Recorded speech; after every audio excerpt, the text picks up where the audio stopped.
Première question, pourquoi est-ce que vous avez choisi d'adapter puis de monter un texte sur l'histoire argentine récente? Ce qui m'a intéressé dans ce texte, c'est d'abord le texte. C'est parce que j'ai découvert l'objet littéraire que j'ai eu envie de mettre en scène ce texte-là. Donc c'est d'abord un choix, je dirais, poétique, et puis il se trouve que ce choix poétique devient un choix politique. Donc j'ai d'abord été séduite et entraînée comme lectrice. Et puis comme mon métier c'est la mise en scène, je me suis demandé comment je pouvais transformer ce coup de foudre en quelque chose qui appartient à mon travail et qui permet de faire connaître du coup un texte, de partager un texte. Donc c'est passé par là. Du coup, ce que j'ai trouvé comme opportunité pour faire entendre ce texte, c'est un événement dans la région Rhône-Alpes qui s'appelle la quinzaine égalité femmes-hommes.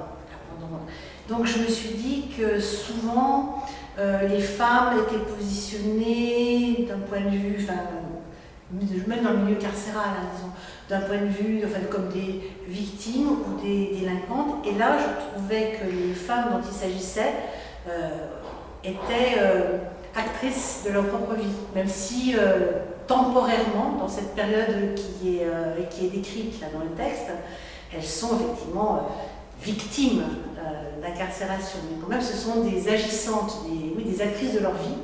Et donc, je trouvais ça important, dans le cadre de l'égalité femmes-hommes, que l'image qu'on a des femmes en Argentine sont les mères qui viennent demander les enfants ou la recherche des ossements. Et que là, c'était vraiment les actrices du mouvement politique dont la vie dont un instant de vie nous a raconté là. D'accord.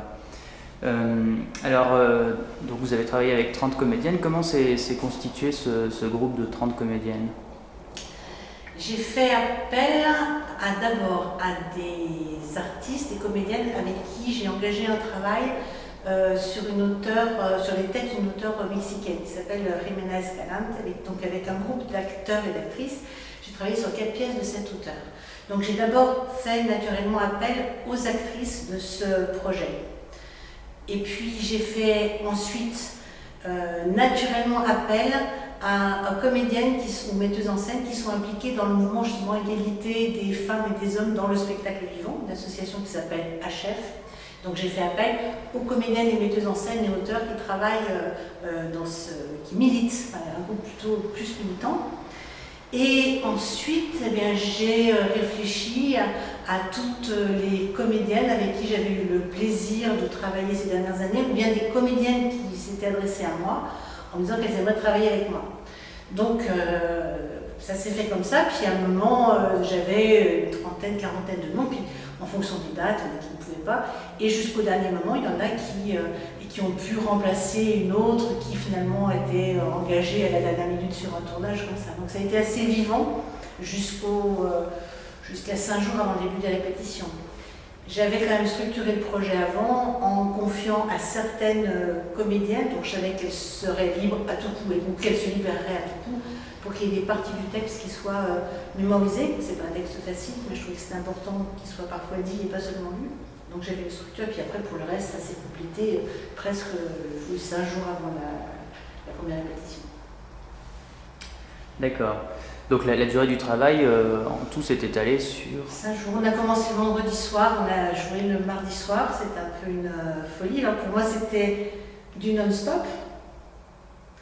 En revanche, pour les comédiennes, c'était au moment de leur disponibilité, puisque tout ça se faisait dans un cadre militant, bénévole. Donc je voulais que personne ne loupe une seule heure d'emploi, d'acteur ou d'animation d'atelier pour ça. Donc, je ne veux pas que ça coûte d'argent, donc déjà ça ne rapportait pas.